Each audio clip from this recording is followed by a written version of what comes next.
Good morning everyone, this is Jill Brothers and Art here with another quick time-lapse video on some roses. In this video I'm going to be painting roses at a speed of ×2 real time. I'm keeping them simple and they won't have a great deal of detail because I think if you're a beginner, the most important aspect of painting is mapping out the foundations of a painting. And sometimes, when you keep it loose and impressionistic, those paintings can actually really be beautiful and have a really kind of soft, romantic and also quite a vintage feel about them. So as usual, I'm mapping out the back and the front, obviously the base on which the vase will lie. On the back there I'm using a Naples yellow. Do keep watching because I will mention the colours that I use for doing red roses, which are quite tricky compared to other colour roses. So mapping in with Naples yellow, and there is a little tint of burnt sienna there, which is picked up from the brush when I was doing the bottom, which is burnt sienna. And I'm mapping out where the shadow and the darker side of the vase will be, which means the light is falling from the left to right. And once we've got that in place, we can sort of decide where our bowl is going to go.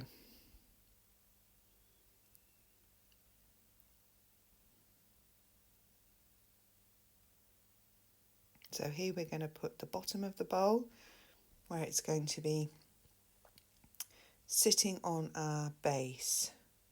Base, of course, and the background very loose, and I don't blend too much the background. I do like the added interest of keeping the brush strokes quite rough. So we're going to have a round bowl, and this is going to be a glass bowl. So glass bowls reflect what they're on, what is in them, and what is behind them and what is in front of them. So they can be absolutely any colour and any mixture of colour. The trick with a glass bowl is to make whatever is inside it look behind the glass. It's got to look as though it's behind the glass rather. So as a general rule, I would normally paint stems and things inside the bowl first, and then I would rearrange that, and then I would block in whatever the reflective colours are on top of that. So now we are going to do just that. We're going to start putting some of leaves and stems. If you're a florist, of course, you will know that you don't put leaves in a vase, but because these are casual paintings, sometimes leaves get in vases and stems, and I just like the look of it. I like the aesthetic. So the red roses are cadmium red. The colours that I use are alizarin crimson and quinacridone magenta. They are the main colours I use for red roses. You can see a more in-depth video on how to paint a red rose, especially those deep red tea roses. And I have that video on my channel, so I will link it below, and there will also be a link at the end of this video. We won't go into as much depth on the red roses on this one because we're doing a bunch of roses and they're different colours. So vary obviously the light and the darks in the foliage of the roses. I always think of the foliage as really just a frame for the roses. And because they are usually massed together and behind the heads of the roses, they are quite dark and they're quite a heavy mass. There usually isn't any light getting through, but there may be light touching the edges of the leaves, which you can use later to define any shapes in the leaves. So I like to do all this mapping out of colours and values rather first. And then if you want to, and if you have time, you can start adding details once you have all the values in place and the flowers in place and the picture in place, painting.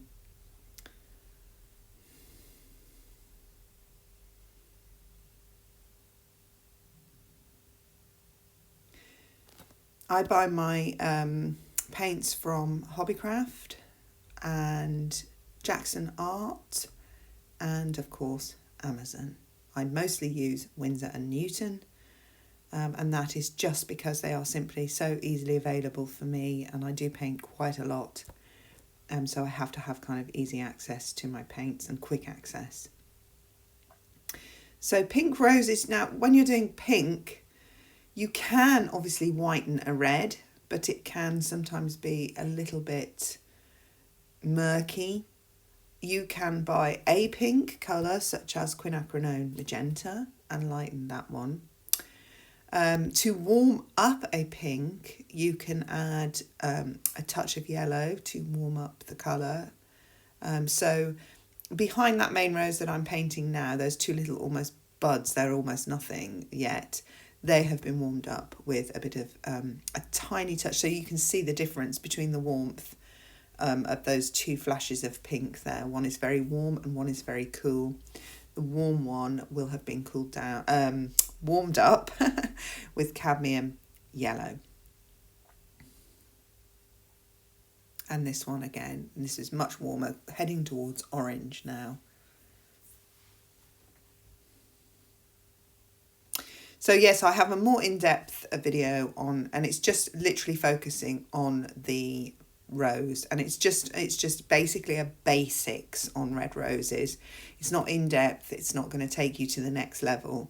It really is just the basics for you to get started, as is this painting. This painting you can take as far as you want. This is an impressionistic painting. You can really take it to the next level and make it a realist painting, but even if you do that, you will still need to start out mapping the various lights and darks and values and temperatures. So as you can see, even on the white roses, there's a change in temperature.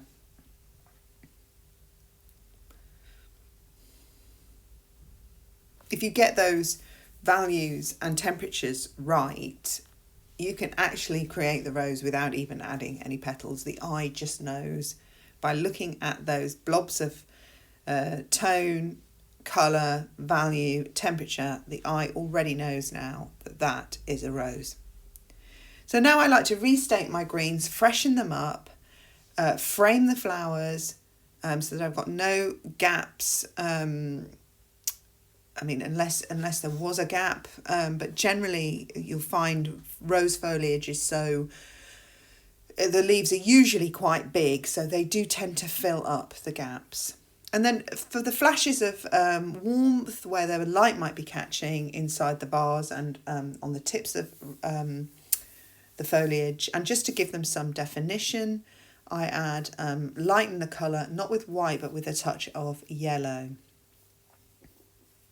If you wanted to cool them, you could add a touch more blue and white, if you wanted to cool them and lighten them at the same time. And here we are now, just defining the glass and trying to give the impression that all these colours and various lights are reflecting in it.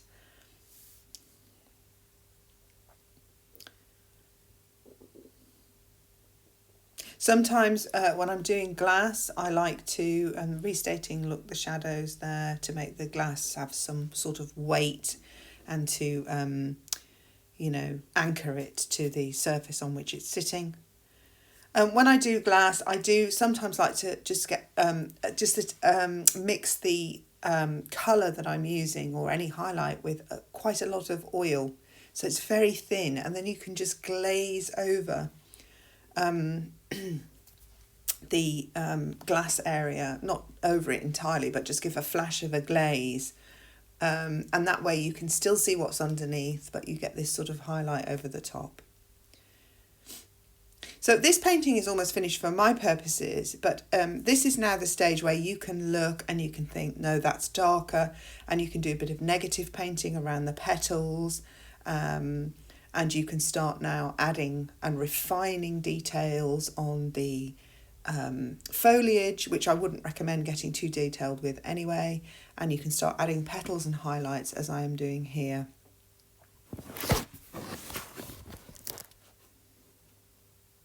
And focus also, if you're going to keep it quite impressionistic, focus on roses that are your main focal point. You don't need to paint them all in great detail unless you are going for that look. But I would normally just focus on a few of the main roses that catch your eye, and then the rest are just to give the impression of a big bushy sort of vase of flowers.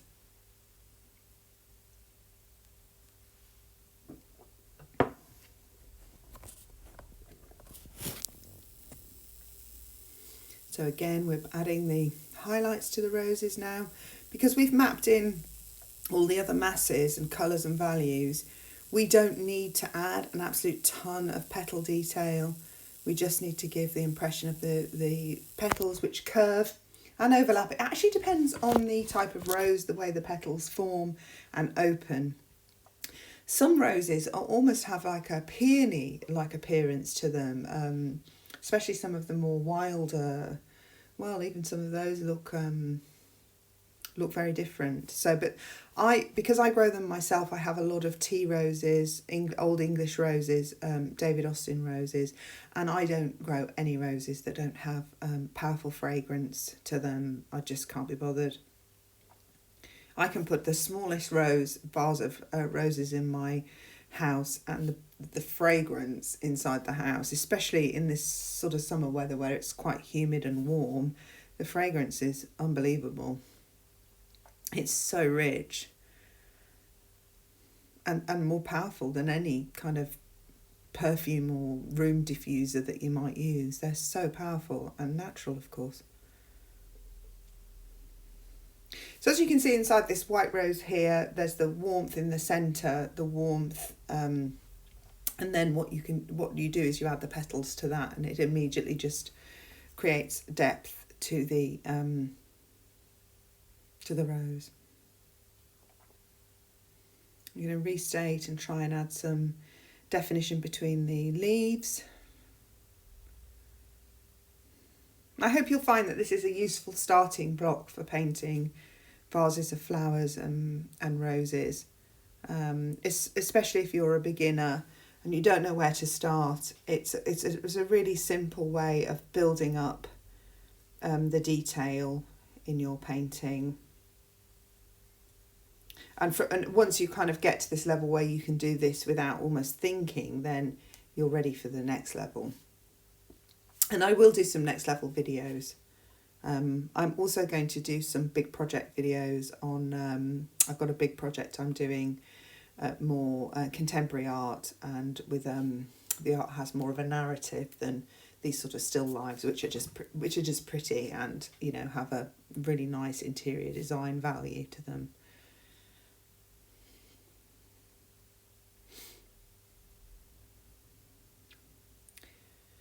So I think we're coming to the end of this video now, and I just want to remind you that I've got the red rose video, which tells you more in detail how to paint the red rose, and the colours that I use are written out in that one. So it's just left for me to say, please subscribe to support this channel and click the notification bell so that you know when I'm uploading a new video, which is going to be as often as I possibly can. Also share with your friends and like and comment. Let me know in the comments below what you would like me to paint and what you would like to see me do or explain for you. That's what I'm here for. And all it remains for me to say is thank you for watching this video, and I'll see you again soon. And don't forget to watch my other videos. Goodbye.